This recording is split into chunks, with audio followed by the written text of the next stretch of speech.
A estética do feio e o desaparecimento de heróis feios.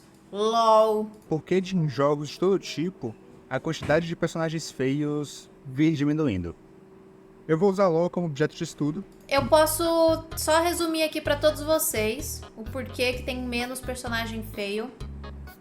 O resumo é: personagem feio não vende tanto quanto personagem bonito.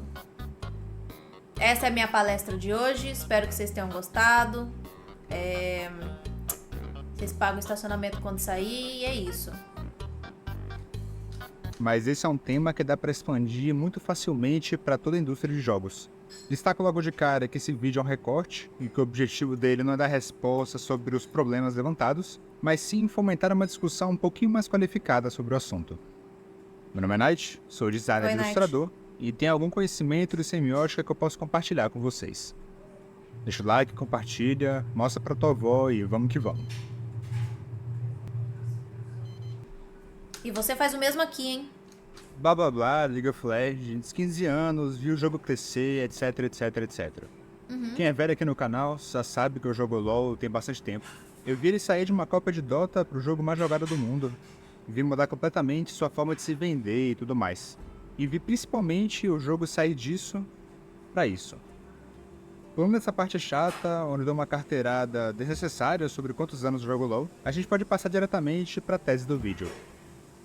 É perceptível que ao longo dos anos houve uma diminuição progressiva na quantidade e qualidade dos designs monstruosos dentro de League of Legends. Eles foram sendo substituídos por fantasias mais humanizadas e comerciáveis, até o ponto de poderem, sem muitos problemas, passarem anos sem aparecer.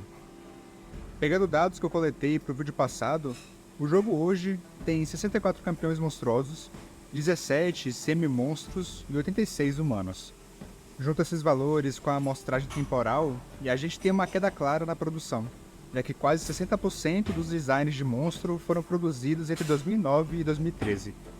E esse número pula para quase 90% se você estender a amostra até 2018.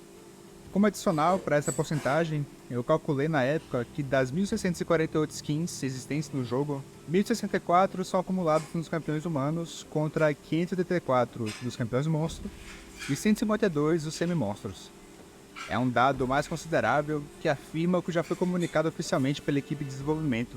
Afinal, monstros não são um produto atrativo suficiente para que continuem sendo feitos com regularidade. É que, como eu disse, vou fazer a parte 2 da minha palestra, hein? Personagem feio não vende tanto porque nerd gosta de tomar refrigerante com personagem bonito. É closer que é fadinha peituda, exatamente. Esse é o ponto. Nosso objetivo aqui é entender melhor o que... A maior parte do público de LoL é masculino. E aí, eles querem fadinha peituda. Ah, mas e os gays? Os gays também querem a fadinha peituda porque eles gostam, tá ligado? A mulher peituda poderosa. E as mulheres? Aí as mulheres é que estão jogando com os monstros. É por isso que ainda tem skin de monstro, ainda sai um monstro ou outro. Faz o feio e o monstruoso serem tão pouco comerciáveis.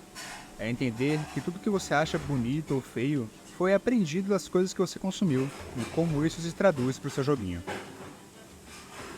Não existe corpo ou objeto que não seja dito e feito na cultura. A aparência e a anatomia existem na percepção individual, ao mesmo tempo que existem na percepção coletiva. A gente identifica a cor de pele e tipo de cabelo como demarcador de raça, etnia e classe social, porque a gente aprendeu assim com as pessoas à nossa volta, que também aprenderam com outras pessoas em volta delas.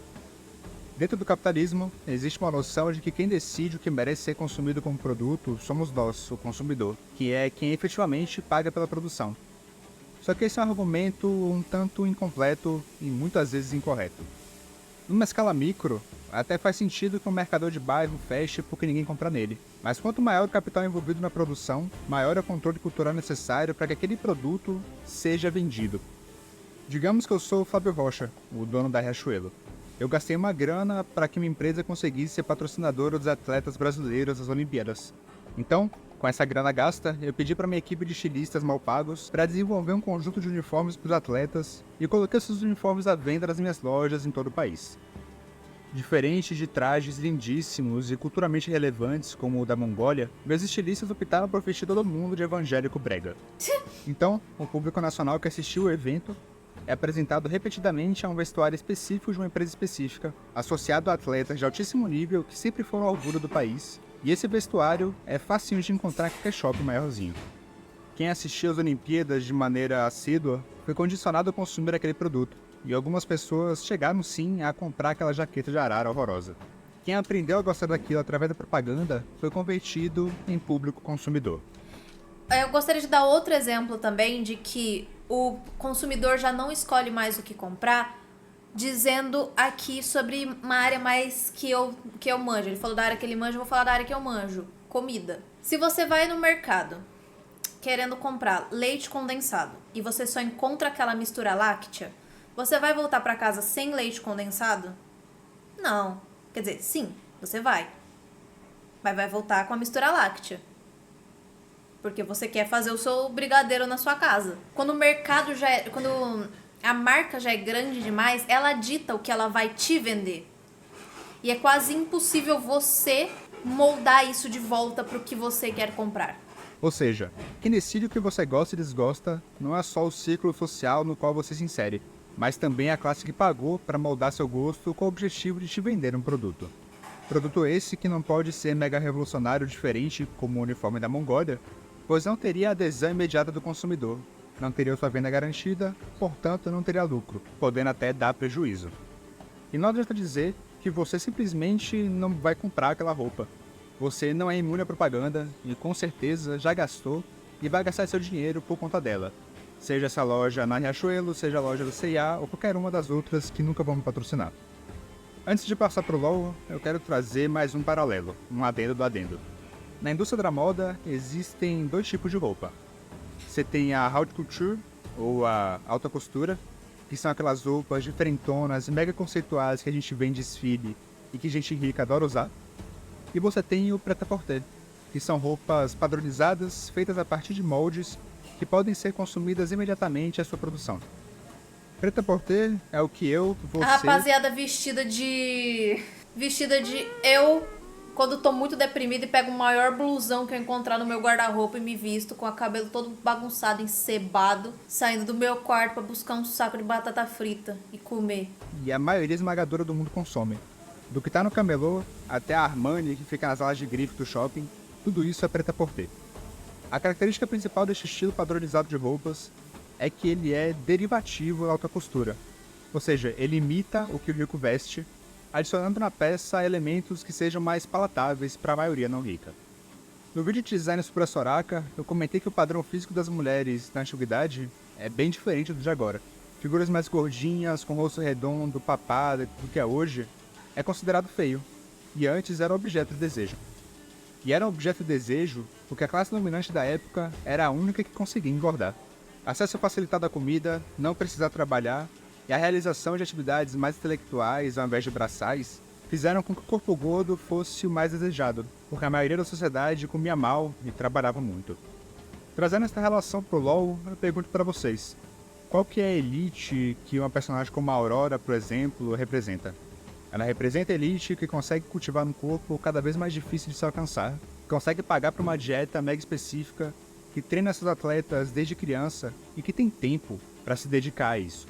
A Aurora representa o que o jogador entende como desejável e ideal, pois o prático e real é sem graça. Não é à toa que jogo medieval realista tipo Kingdom Come Deliverance é flopado se comparar a uma fantasia que nem Elden Ring. Ninguém quer ver um Zé qualquer comendo pão com serragem. A gente quer ver mesmo um príncipe cavaleiro com uma armadura que custa o valor de um apartamento dos quartos. Afinal, um é belo e o outro é só comum. E isso se estende para minorias sociais. Como já conceituado no vídeo anterior, beleza em jogos costuma aparecer como aquilo que é simétrico, ou seja, livre de deformidades, o que já corta da lista uma boa parte das minorias PCD.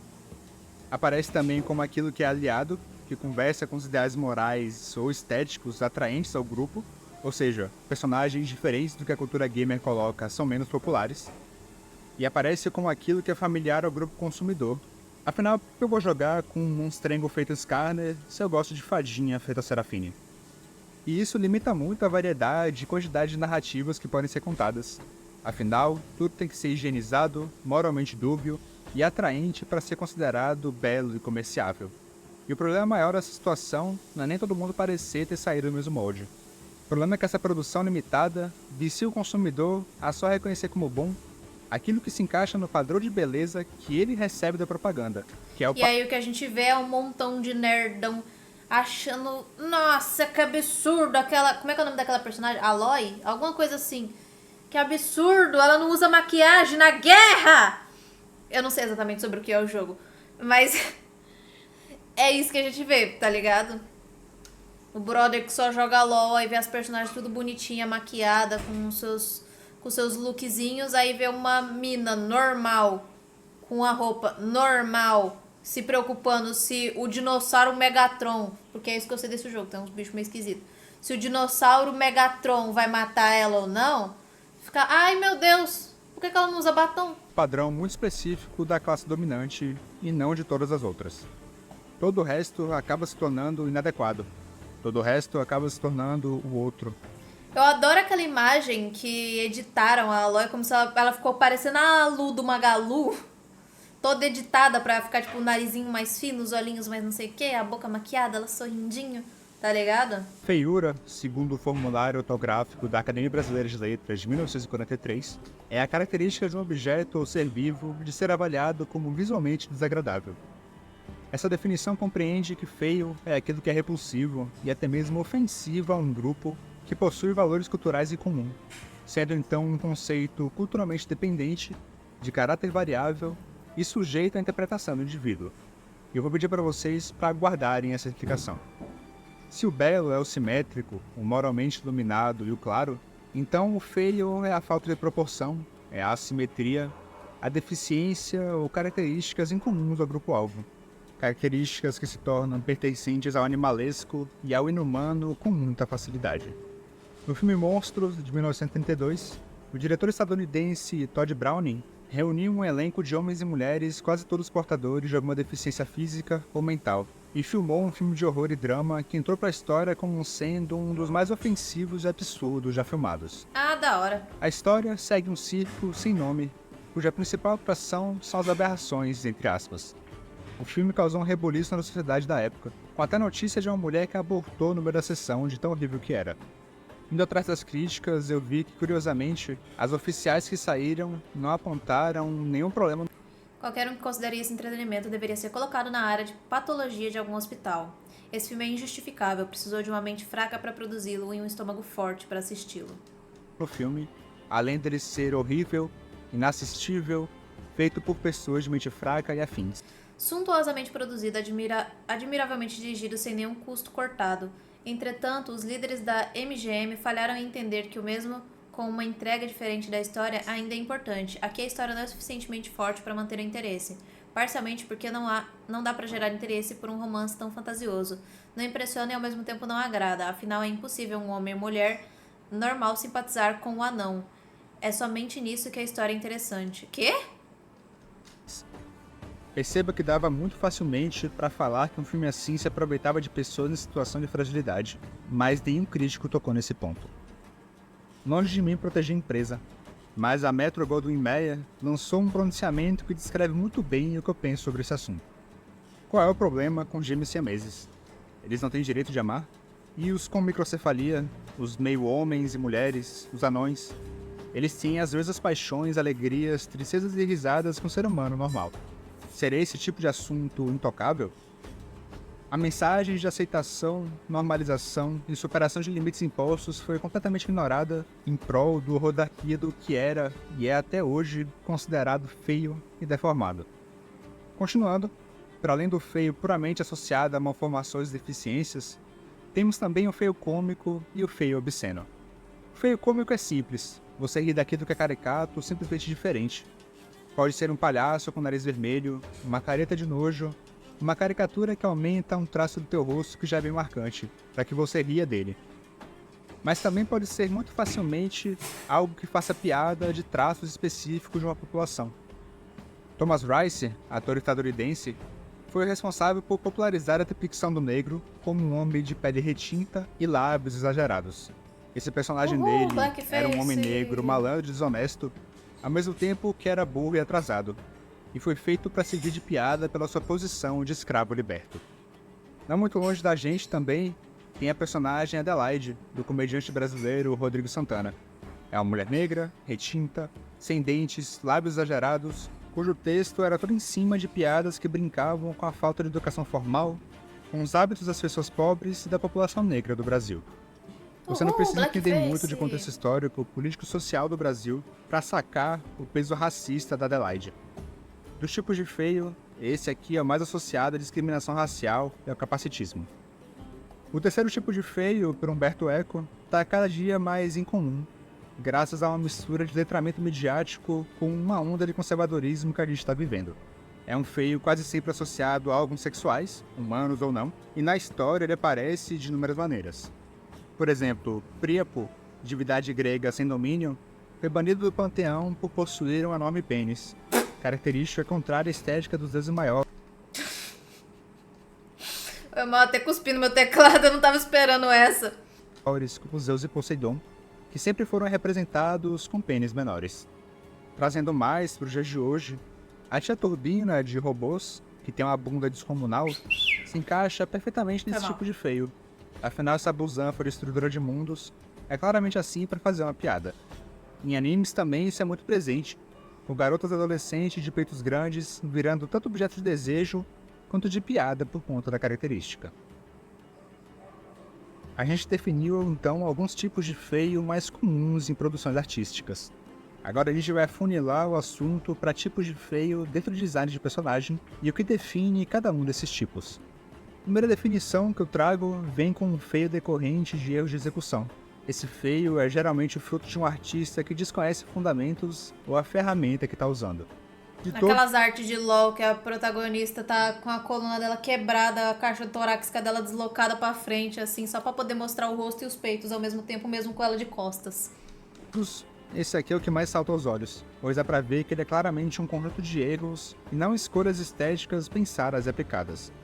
Limbo of the Lost, da Majestic Studio, é um exemplo excelente disso. Os cenários são prints roubados de outros jogos, a dublagem é mega amadora e os modelos 3D dos personagens são feios até pra época, lá de 2007. A segunda definição vem com um feio que é feio por limitação tecnológica. Esse aqui você só vai perceber que tá zoado anos depois do lançamento. A gente sabe que as tecnologias evoluem com o tempo e com o gráfico não é diferente. E eu até hoje acho o Diablo um jogo mega atmosférico, mas esse bonecão aqui não envelheceu muito bem. No LoL, a gente tem um excelente objeto de estudo com os reworks. Cada atualização visual de campeão corrige modelo de animações antiquados. Já não tem lugar junto de personagens que hoje tem mais polígonos na bunda do que um outfit tem no corpo todo. Em 2009, no lançamento do LoL, a Riot Games criou o jogo com a proposta de ser rápido e leve, para que pudesse ser jogado por até 10 pessoas de uma vez, e isso na época pediu uma limitação de software, de gráficos e de estilo. Essa proposta até hoje norteia o desenvolvimento, mas com a evolução da qualidade e do poder dos computadores mais novos, dá para fazer muito mais coisas sem pesar tanto para quem joga em torradeira. O Mundo, personagem lançado em 2009, é um exemplo muito bom do que a equipe de design teve que passar para entregar um personagem entendível. Ele tinha um visual de médico insano, musculoso, torado de droga anabolizante, construído dessa forma com o objetivo de ser original o suficiente para não ser chamado de cópia e diferente o suficiente de outros modelos dentro do jogo para facilitar a leitura e jogabilidade. Tudo isso condensado num modelo simples, visualmente marcante, responsível, reconhecível na visão isométrica e leve. O mundo era meio abubublé das ideias. Feio, mas era funcional. E com o rework dele dá pra ver que visualmente ele ainda é a mesma coisa, só que bem mais polido e interessante. Ah, ele tá mais sério, ele não tá mais a blé das ideias. É um demonstrativo claro das limitações de produção da época. Isso aqui leva a um sub-feio, que fala sobre o que tá fora de moda. Na época de lançamento da skin Ari Popstar, o grupo Girl Generation tinha lançado o clipe icônico Genie, que tava estouradaço lá na pior Coreia. Fazia sentido pra personagem que é uma Gubiho ter uma skin que fizesse referência a isso. Então faz sentido copiar esse figurino das meninas no vídeo. O negócio é que qualquer stand de K-pop vai lá pra essa skin e perceber que ela é meio retrô, que é de uma outra época do K-pop. Afinal, o visual mudou muito. Hoje, KDA faz muito mais sentido com K-pop do que Superstar. Afinal, um saiu de moda e o outro é moda vigente. O último feio que eu quero falar é aquele que é feio propositalmente.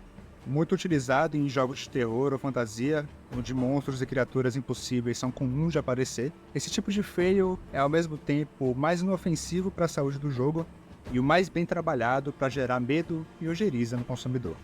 E isso aqui é muito importante. Existe uma Medo, diferença muito desconforto. grande entre intenção e acidente. Se a proposta do Alien é ser um monstro humanoide desumanizado que causa medo e afasta quem está consumindo, então os artistas responsáveis tiveram sucesso no que se propuseram a fazer. Você pode achar terrível e desaprovar, mas é um design muito eficiente. E trazendo essa conversa pro LoL, o jogo já teve um personagem feio proposital. Lá em 2010, Só os um? devs lançavam o Urgot, um general de Noxus que lutou até o Olha que corpo ser coisa destruído. linda. E Nossa, mamãe ama, mamãe cuida. Olha que preciosidade. Deus faz tudo direitinho. mesmo assim não parou, substituindo o que dava até virar uma aberração mecânica, que até pra época não fazia o menor sentido no LoL. A questão é que ele funcionava muito bem sozinho.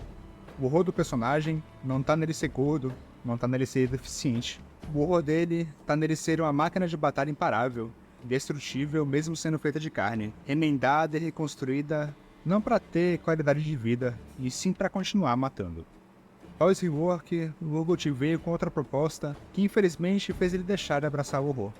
Mas isso a gente pode conversar melhor no vídeo que for sair dele um Por dia. que ele ficou musculoso? A última coisa que eu quero falar é sobre a natureza moral do feio. Pernilongo. Já para pensar que é muito mais comum encontrar o feio do lado inimigo em qualquer mídia. Você tem os orcs de Senhor dos Anéis, tem zumbi de qualquer mídia de zumbi. 90% dos monstros de mitologia querem ser o mal de alguma forma. É como se culturalmente a gente fosse ensinado que o outro, o diferente, seja ele violento ou não, é o fruto de todo o mal. Sim, mas é que a gente também tem que. A gente tem isso muito em questão da fantasia.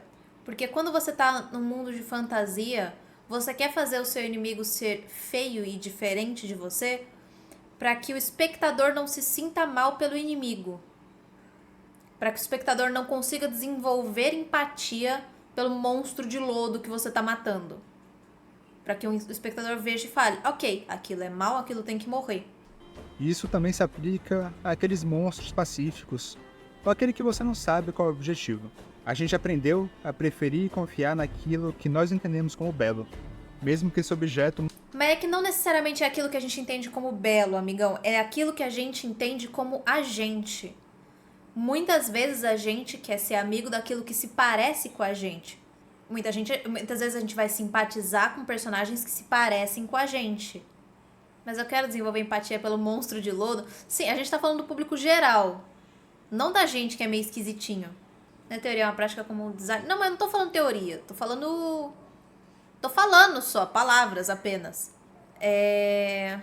Questão que eu tô falando aqui é que humanos têm costume de simpatizar com outros humanos. Enfim, humanos têm costume de simpatizar com outros humanos. Então, quanto mais próximo do humano que você é, mais você vai simpatizar com ele. Não necessariamente o humano que você é, mas o humano que você idealiza como um humano correto. Um humano que está na forma ali certinha, tá ligado?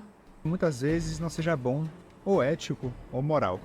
Extrapola isso para a xenofobia e você tem uma crítica clara a imigrantes. Extrapola isso para a raça e você tem críticas racistas.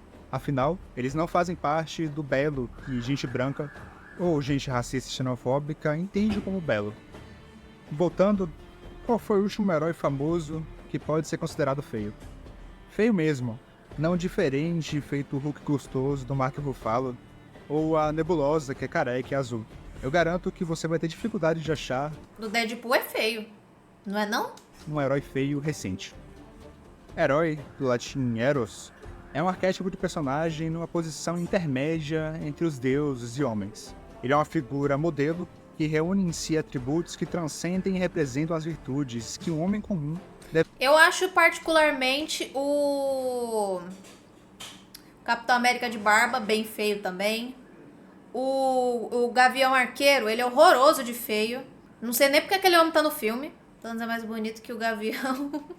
deve almejar atingir. O herói é tipicamente guiado por seus ideais nobres e altruístas, e as suas ações são sempre justas. Ser um herói é um Mas ato... novamente, sem o body shaming aqui, rapaziada, todo mundo é lindo do jeito que é. Só falei aqui porque ele nem fala português, ele não sabe o que eu tô falando. Moral, o que por conseguinte faz com que o atributo visual desse herói também seja moralmente belo.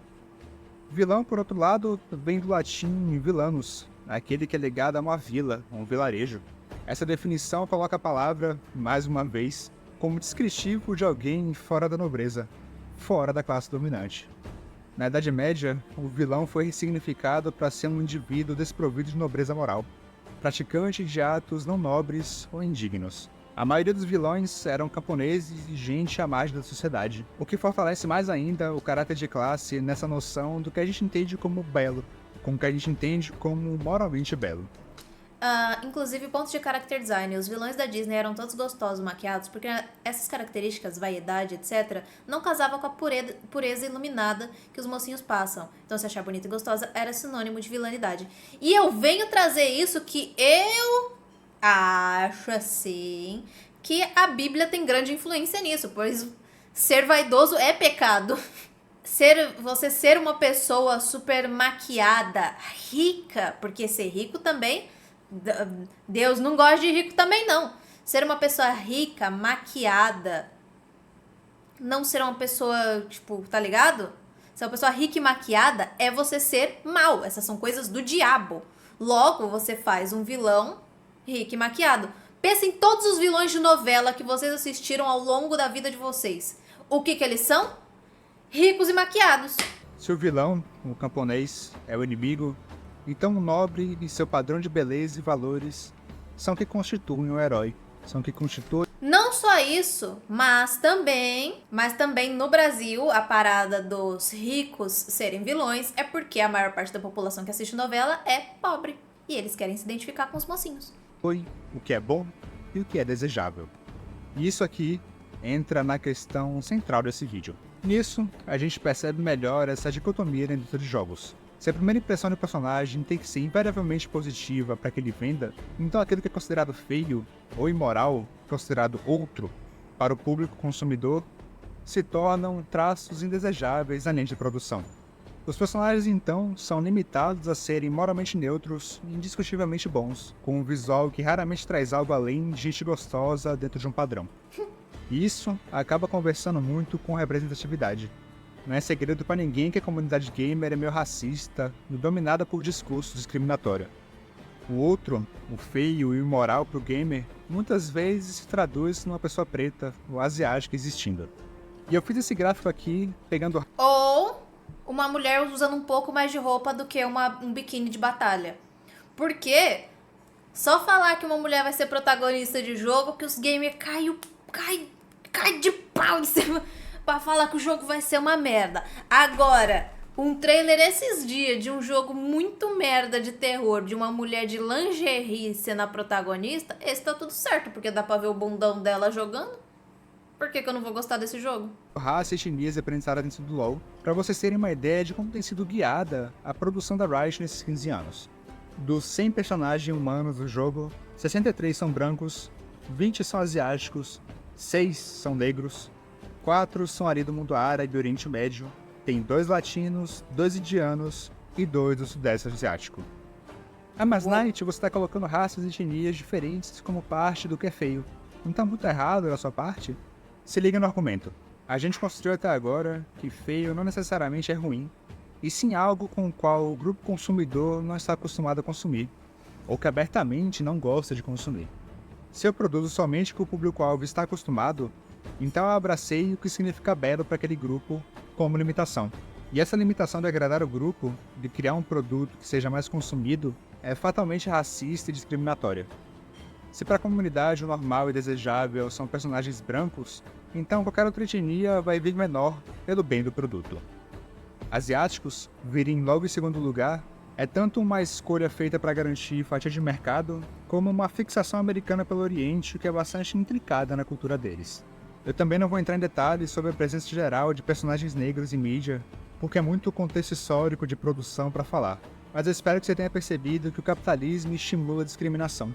Se dá dinheiro, qual é o problema do meu jogo só ter gente branca? Gente branca sexualizada é o produto que mais vende, e não existe campanha de representatividade que mude isso. E aqui eu falo um jargão que eu escutei lá quando eu comecei a atuar como profissional de designer. Empresa não tem responsabilidade social. Empresa tem estratégia de marketing. Concluindo, mais um vídeo onde eu falo do Hugot sem ter material dele para citar. Como eu peguei uma parte do texto do meu TCC e adaptei ao formato, obviamente adicionando algumas fontes e críticas para ficar mais adequado, eu não tinha certeza que ele funcionaria como roteiro. Então eu pedi ajuda a alguns universitários que puderam dar uma garibada no que eu estava escrevendo. Eu espero que vocês tenham curtido o vídeo. Eu estou sempre aberto à discussão nos comentários, se você for civilizado e não agir como um reaça. Então, se você tiver algum complemento, crítica ou ideia, é só lançar. Lancei e é isso. já. Deixa o Tamo like, junto. compartilha e valeu! Tamo junto, mano. Bom vídeo, gostei bastante. Deu pra levantar bastante coisa. Bem mais coisa deu pra gente levantar e trocar ideia do que eu esperava em um vídeo de LOL. Com todo respeito ao LOL. E você do YouTube, deixa o like nesse vídeo. Tamo junto.